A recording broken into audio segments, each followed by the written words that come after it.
In a world where power and wealth often overshadow justice, young black attorney Derek Anderson takes on the case of a lifetime against Richard Cross, a ruthless businessman accused of racial discrimination.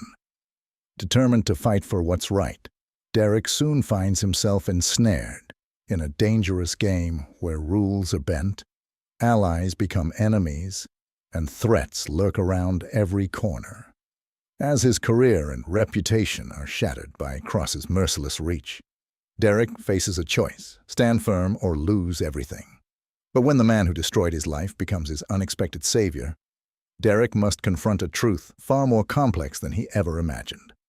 In this tale of betrayal, courage, and redemption, nothing is as it seems, and every decision comes with a price.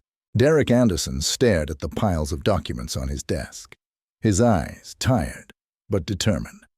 The case against Richard Cross had consumed his life for months, and he knew it could make or break his career. As a young black lawyer in a predominantly white firm, he understood the stakes. Winning this case would mean not just justice for the employees who had suffered under Cross's discriminatory practices, but also a statement that the law could serve everyone equally. But he was also aware of the risks. Cross was powerful, well-connected, and ruthless. One evening, as Derek was about to leave the office, his phone buzzed with a message from an unknown number. "Meet me at the old warehouse on 7th Avenue. Come alone." His heart pounded. He knew the location well. It was a notorious place, used for clandestine deals and meetings. He debated whether to go or not.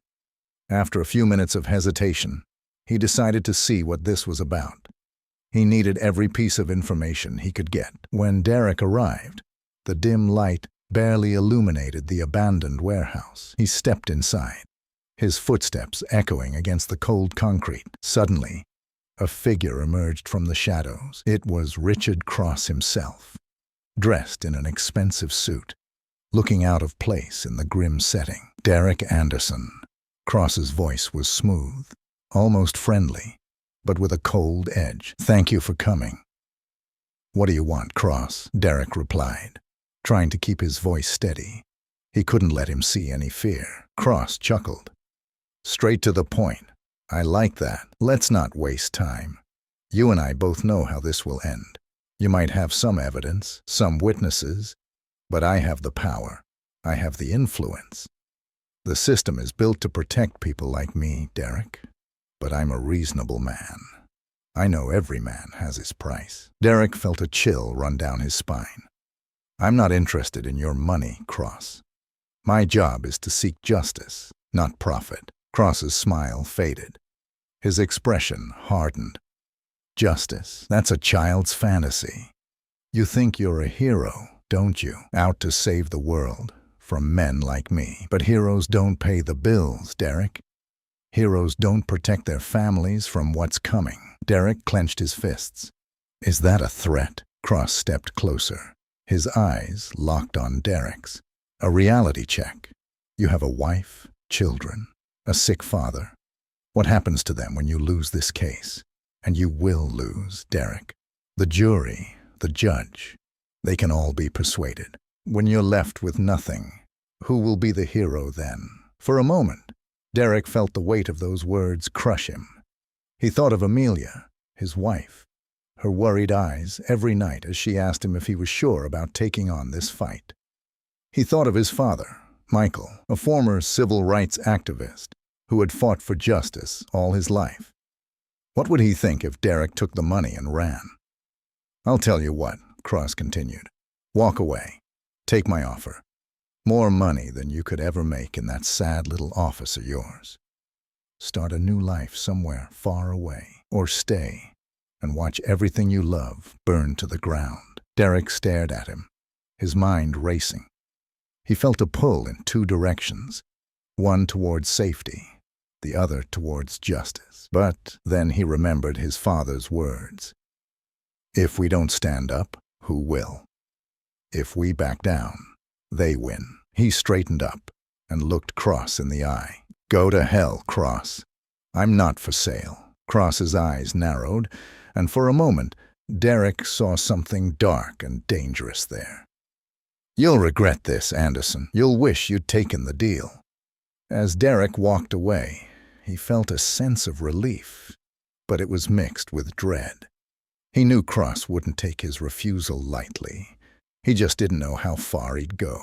The trial began, and Derek gave it his all. His opening statements were powerful, and he presented the evidence with a clarity and passion that left the courtroom silent.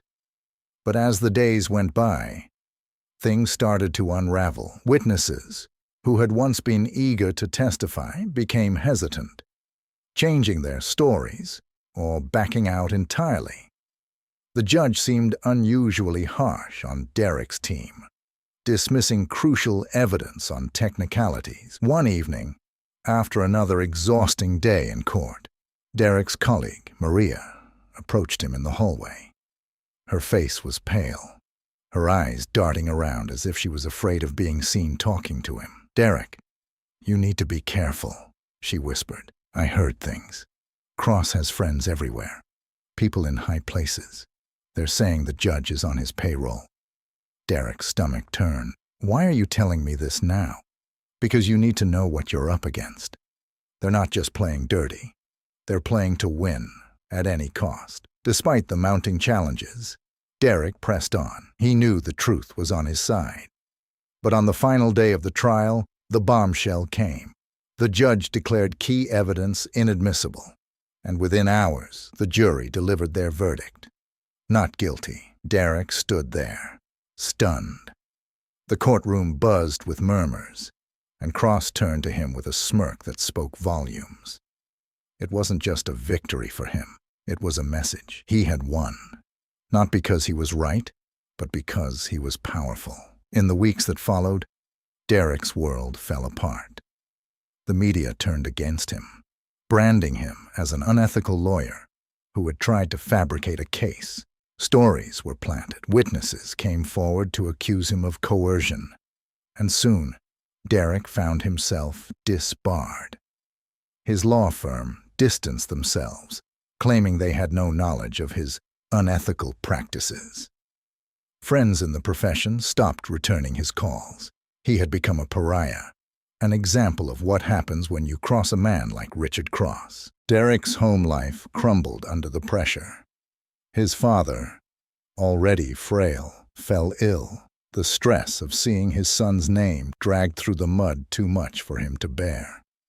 Amelia tried to keep their family together, but Derek could see the worry etched on her face every day.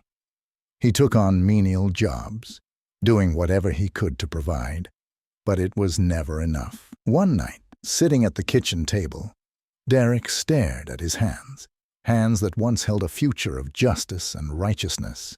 Now they trembled with uncertainty and fear. Amelia came over, placing her hand over his. "We'll get through this," she whispered, though her voice shook. "We have to believe that." "Believe in what, Amelia?" Derek's voice broke. "I've lost everything. My career, my reputation. I don't know how to fight anymore." She looked at him, her eyes fierce. "Then, fight for us. Fight for our future. Don't let him take that away, too."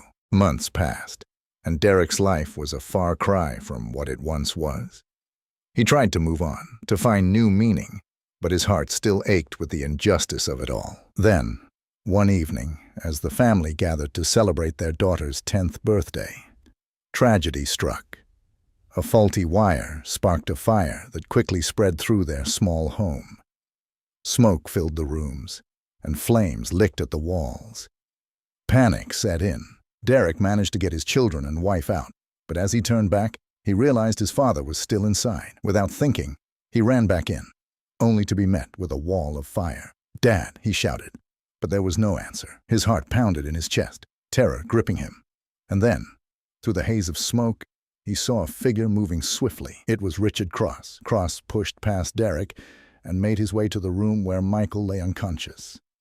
With surprising strength and agility, he lifted the old man and carried him out of the burning house. Outside, as Derek gasped for air, he watched Cross lay his father gently on the grass. The neighbors, who had gathered, murmured in disbelief. Cross, the villain of Derek's story, had saved his father's life. Later, at the hospital, Derek approached Cross. "Why?" he asked, still in shock. "Why would you do this?" Cross looked at him, and for the first time, Derek saw something human in his eyes, something almost remorseful. "Because I needed to know that I could do one good thing in my life. Destroying you was easy, but living with it, that's been harder than I thought." Derek was silent, processing the unexpected turn of events. Cross continued, "I can't undo what I did to you, but I want to try to make things right, if you'll let me. I've been wrong about a lot of things, Derek. Maybe we can find a way to set things straight." There was a long pause. Derek didn't know if he could ever forgive Richard Cross for what he had done. But as he looked at his father, alive and breathing because of this man, he knew one thing. Redemption was a complicated path, and perhaps it wasn't about forgetting the past, but about building something new from its ashes. "Maybe," Derek finally said, "but it won't be easy." Cross nodded. "I'm not asking for easy, just a chance." And so, from the ruins of betrayal and injustice, they began to carve out a new story, one of unexpected alliances and the slow, painful journey toward redemption.